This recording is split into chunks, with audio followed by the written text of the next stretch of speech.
យើងមិនផុតជារឿងធម្មតាអ្វីដែលមិនសាបសូន្យនោះគឺរាល់គ្រប់អនុសា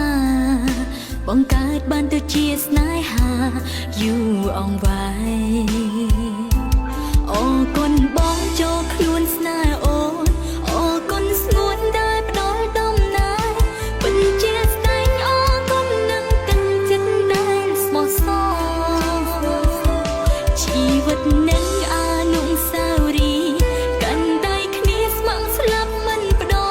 ប្រែខ្មៅទៅសចិត្តអាប់អួរប្រែស្រង់ថ្លាអរគុណឲ្យយល់ពីស្រឡាញ់អាណិតមានទំហំ